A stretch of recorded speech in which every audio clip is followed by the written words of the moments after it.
Some royals had power, fame, and the world watching, but never a wedding. One refused every suitor, another lost their crown over love, some waited decades only to be told marriage wasn't royally appropriate, and others were stopped by palace politics before they ever reached the wedding aisle. These weren't forgotten cousins, they were future princes, princesses, and royal icons caught in impossible choices. So who are the royals who never married, and what held them back from the altar? Here are the 12 royals who never wed. At number 12, we have Franz, Duke of Bavaria. Franz has been in a committed relationship with Dr. Thomas Greenwald since around 1980, yet the couple never married, publicly acknowledging their partner only in 2021 to 2023. According to the royal forms, the House of Wittelsbach succession rules requires heirs to marry someone of, quote, equal and approved status, meaning marrying a partner, particularly a same-gender partner, would disqualify any children from inheritance. This tradition pressures Franz to remain unmarried to preserve the integrity of his lineage and then to uphold dynastic conventions. Despite modern shifts, European royal traditions, especially in Bavaria, they're reluctant to accept same-gender marriage. Even legal acceptance doesn't immediately translate into social change within royal institutions. Franz's public persona and careful discretion reflect this cultural inertia until very recently. Franz has no children and therefore remains without issue for succession. His heir presumptive is his brother, Prince Max, not an equal to Franz, reinforcing that Franz's unmarried status has direct dynastic consequences. Franz's choice not to marry is a deliberate combination of personal identity and institutional constraints. Only recently has he publicly embraced his partnership, signaling a quiet but a significant shift in the dynasty where tradition has long outweighed personal expression. He is now 89 years old, and it is quite evident that he's not going to marry his lover, provided some radical change in the rules. At number 11, we have Princess Irene of Greece and Denmark. Princess Irene has consequently stated that she never felt a personal need or calling to marry. In interviews, she explained that she prioritized her philanthropic and artistic pursuits over romantic entanglements.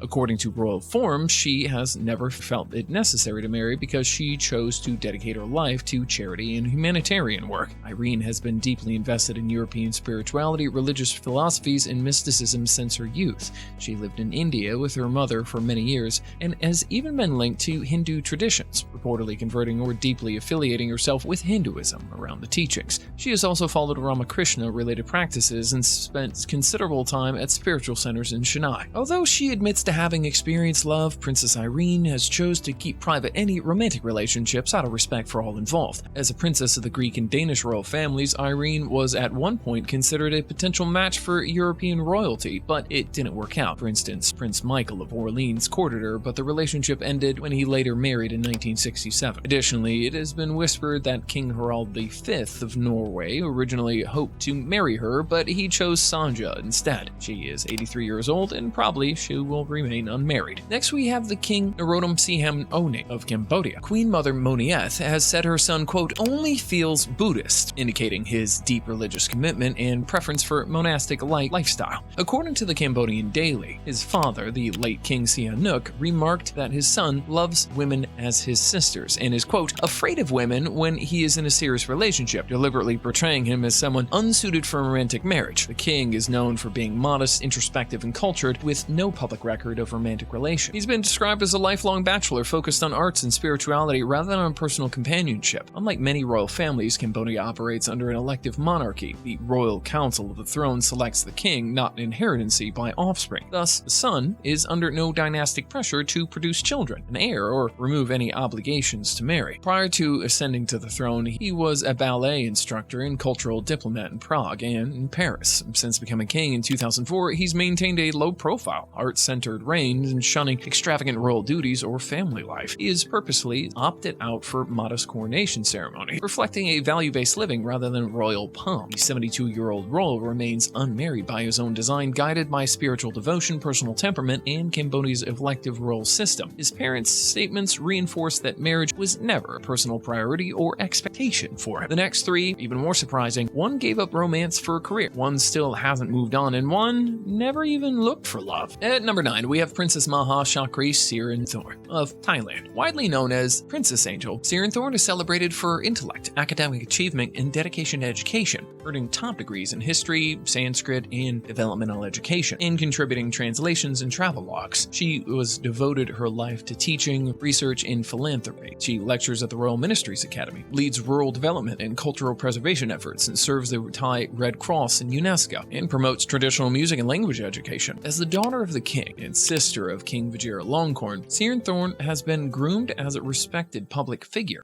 According to the Voice of America, her role is often involved in representing the monarchy in high-profile duties across Thailand and internationally, such as traveling across rural regions and abroad, often in context emphasizing cultural diplomacy. Unlike other royals whose marriages or relationships are public, there is no record or suggestion that the 70-year-old has ever entered into a romantic relationship or intended to marry. Her consistent focus has been on service scholarship and duty, not on personal or romantic life. The 1974 constitutional amendments allowed female ascension, and for a while she was even seen as a possible heir, but once constitutional interpretation shifted back towards male preference, her status in Thailand changed. Still, she remains a prominent and active rolled figure without any dynastic pressure to marry or produce heirs. Next, we have Prince Wenceslaus in Liechtenstein. Born May 12, 1974, all in Brussels, Prince Wenceslaus van Unzun Liechtenstein is the son of Prince Philip and Isabella de l'Arbe de Malanda. He is currently about 12th in line to the Liechtenstein throne. According to the Who's Dated Who, from 2003 to 2006, Prince was in a high-profile relationship with Brazilian supermodel Adriana Lima, lasting roughly 3 years. The couple's breakup reportedly surprised many fans, especially given its longevity and public attention. Unlike many royals, Prince keeps a very low profile. He does not engage in official duties and is seldom seen in media coverage. His private lifestyle aligns with Liechtenstein's general preference for discretion, especially among junior royals. He remains unmarried because no subsequent public relationships have been reported since the split with Lima. He is not under dynastic pressure. As a distant royal, he's not expected to secure heirs or formal alliances through marriage. Therefore, his preference for privacy likely discourages high-profile courtships or weddings, and in essence, Prince Wenceslaus remains unmarried primarily due to his private lifestyle, brief high-profile romantic involvements in the past, and lack of dynastic obligation. There is no indication of recent engagements or any sort of relationships, not for lack of opportunity, but by choice. Only time can tell whether he gets married in the future or not, because he hasn't found anyone until today. And at number 7, we have Princess Baritrakittiyaba Mahidan of Thailand. Born the 7th of December 1978, Princess Thailand, who's often referred to as Princess Ba or Princess Patty, is the eldest child of King Mahavajiralongkorn and his first wife, Princess Somasali. She did get a degree from Thammasat University, BA in International Relations from Sukauthi University, and an LLM and JSD from Cornell University. She's worked as an attorney in Thailand's Office of the Attorney General, Thai Ambassador to Australia, Slovakia, Slovenia, and in 2021 appointed to the Royal Security Command as a general-level chief of staff. She is a leader in female prisoner welfare and the development of the UN's Bangkok Rules. Her royal and academic responsibilities have largely defined her adult life, leaving little room for pursuing marriage or family roles. According to Asian Sentinel, on the 14th of December 2022, the princess collapsed due to a heart condition and has remained in a coma on life support since then. Ongoing medical state means personal relationships and marriage are not feasible, both biologically and practically. As the eldest child of King Vajiralongkorn, the princess was previously viewed as a potential heir. Thai royal tradition penalizes princesses who marry commoners by stripping them of their titles, a rule that applies even more strictly to royal protocol among unmarried royals. Coming up 3, one's busy racing cars, one's trapped by royal rules, and one might lose her crown if she says yes. Next, we have Albert II, the 12th Prince of Thurn in Texas. Born on the 24th of June 1983, Albert II, the 12th Prince of Thurn, Texas, is currently the head of one of Germany's wealthiest noble houses, managing a vast fortune and estates, and Albert has never been publicly linked to a serious romantic relationship. According to royal forums, media rumors exist for a reported relationship with Australian Brazilian McCunlin, but were never confirmed and were later removed from press outlets. He maintains a low-profile personal life, focusing on estate management, education, and motorsports rather than social visibility. German aristocratic tradition often values privacy over public display of personal affairs, so he might be very, very secret about it, but we're watching. As head of the noble house in modern Germany, there is no formal dynastic requirement or political pressure to marry, but there's also no pressure not to marry. In contrast with other houses, marriage isn't tied to succession or state duties. Albert's holds degrees in economics, theology, and a PhD in philosophy. He actively races cars, participates in business, and oversees the family's vast properties. He's busy, suggesting his priorities lie outside family life. Prince Albert remains unmarried by choice, we assume. His private nature, professional focus, and absence of a dynastic obligation, combined with no confirmed public relationships, explain why he remains single at even the age of 41. The reason he is not yet married is because he prefers discretion and avoids public romance disclosures, and as a private noble head, he's exempt from marriage duties. At number 5, we have Princess Saguka of Takamata. In Japan, female members of the imperial family lose their royal status if they marry commoners. This rule, established in the 1947 imperial household law, means marriage carries a high personal and familial cost. Princess Saguto risks forfeiting her title, official status, and royal privileges if she marries, which is a strong deterrent. This rule is frequently cited as a key reason why many unmarried imperial princesses remain single. According to Wikipedia, Princess Saguko is highly active in the family, royalty, and charitable engagements. She is the honorary president of the All Japan Archery Federation and honorary chairman of the Japan Squash Association, attending national events regularly. She works with Japan Committee for UNICEF's association, all since 2013, participating in educational outreach and intentional charity forums. Her devotion to these roles often supersedes the pursuits of personal life, reinforcing her status as a dedicated public servant rather than a royal expectant to marry. There is no public record and media coverage covering or indicating that she has pursued romantic partnerships. The princess has been described as a private individual, focusing on her royal responsibilities rather than personal relationships. Princess Saguko remains unmarried by choice, we have to assume, and due to structural constraints. These factors, combined with no known romantic ties, explain why she continues her royal role unmarried. However, only time will tell if she changes her mind. Next, we have Princess Siri Wanawari, Rajakunya of Thailand. In Thailand, royal women risk losing their titles and royal privileges if they marry outside the royal circle, similar to the practice in Japan. Consequently, marriage would entail a major loss of stature. Princess Siri Wanawari is extremely accomplished and dedicated. According to Tatler, she is the founder and creative director of her own label, which debuted in Paris Fashion Show Week in 2007. She's also competed internationally in dressage and badminton. Her life is deeply centered on demanding professional, artistic, and athletic commitments, leaving little space for personal relationships. She actively serves as a cultural envoy, advancing Thai arts and traditions globally. Her fashion collections spotlights Thai identity and craftsmanship at the same time. She engages in state appearances tied to royal ceremonial and cultural patronage. We understand why she hasn't hooked up with anyone and put the ring on her finger. Her public image is tied to representing Thai heritage, not pursuing marriage. The Thai princess might remain unmarried partly because the social bubble and legal restrictions severely limiting appropriate marriage options. Potential suitors, we would have to say, are rare, and the protocols around royal unions make traditional courtships virtually impossible. Princess Siri Wanawari remains unmarried for structural and for personal reasons. Marrying would require sacrificing her royal identity, and her life is fully devoted to her career and royal duties. A combination of legal restrictions, intense public roles, and a limited marriage pool makes her continued single status a logical outcome. Now, the final three. One is running $1 billion set of projects, one is buried in military duties, and the last, still too heartbroken to try again. At number 3, we have Sheikh Mohammed bin Hamad bin Khalifa Al Thani. Born April 18, 1988, is the son of former Emir Hamad bin Khalifa Al Thani and Sheikha Maza bin Nasser, younger brother of the current Emir. He's the former captain of Qatar's equestrian endurance team. Notably lit the cauldron at the 2006 Asian Games. According to Wikipedia, he led the 2022 FIFA World Cup Bid Committee. He was the managing director on the Supreme Committee for Delivery and Legacy in the 2022 World Cup as well. He is the secretary to the Emir for the Investment Affairs and vice chairman of Qatar Investment Authority. He's got a lot of roles. He holds multiple significant responsibilities, from sports to diplomacy to global investment strategy. Such diverse and demanding roles leave little room for personal or romantic life at present. Mohammed has never been publicly linked to any romantic partner. There's no credible evidence of engagement, dating, or marriage rumors, in reputable sources at least. As a junior member of the Al Thani family and not directly in the line of succession, he's under no dynastic requirements to marry or secure heirs. His unmarried status does not hinder royal expectations. Sheikh Mohammed is presently unmarried by choice and circumstance. He's fully committed to his national and family responsibilities. He maintains personal, private profiles and faces no dynastic pressure to marry at this time. Next, we have Prince Sebastian of Luxembourg. Born April 16, 1992, is the youngest child of Grand Duke Henry and Grand Duchess Maria Theresa. He's currently 10th in line to the Luxembourg throne. Educated in reputable institutions, including the Royal Military Academy Sandhurst, he serves as an officer of the Luxembourg Army with experiences in the Irish Guards. He holds patronage roles and regularly appears at national events. Despite occasional rumors or fan-formed comments, there is no verified public dating history or engagement announcements. According to the royal forums, he's known to value discretion, maintaining a very private personal life. As a serving military officer and active public figure in Luxembourg, his professional and royal responsibilities likely take precedence over personal relationships. Positioned 10th in line to the succession, Prince Sebastian faces minimal dynastic expectations of marriage, unlike his older siblings. With the throne's future secured through his older brothers, the heir and second son, who are already married, there is no urgency for him to marry. Prince Sebastian remains unmarried primarily due to his preference for privacy, his commitment to a demanding military and public service role, and the lack of royal necessary to marry. Though rumors have been floated around his reputation, none have been substantiated by reliable public evidence. However, he still has time to get married and start a family. And at number 1, we have Prince Joachim of Belgium, Archduke of Austria-Este. Archduke of Austria-Este, the Prince of Belgium Joachim Carl Maria Nicholas Isabella Marcus de Aviano, is 9th in line to the Belgian throne. He has recently launched a search fund investment company called Inesto Partners after obtaining an MBA from Harvard Business School. The prince has dated Spanish designer Victoria Oritz Martinez Sagrera. Their relationship ended around a worldwide lockdown, as confirmed by the Belgian press. Since the breakup, Joachim has maintained a low-key personal life with no public dating news. There have been no public reports of engagement or serious courtships after the splits from Victoria. He's currently focused on his new role in the investment company. His past roles as a Navy officer and continuing his own private career paths are leaving little room for settling down. According to Business Insider, Joachim is far from the line of succession, reducing any royal pressure to marry as well. His royal siblings and cousins are ahead of him in succession, all married with children. Unlike senior royals, Joachim values discretion about personal matters, rarely publicizing his private life. Prince Joachim remains unmarried due to a mix of personal focus, career ambitions, and royal discretion. And after his notable long-term relationship that ended in 2020, he's chosen to keep a low profile in his personal life with minimal dynastic expectations to marry. Joachim is like current, investing his energy in professional and naval endeavors, and that's not likely to change. With this, we end today's video. We'll be back with a new video shortly. Until then, happy watching, and do subscribe to our channel if you still haven't.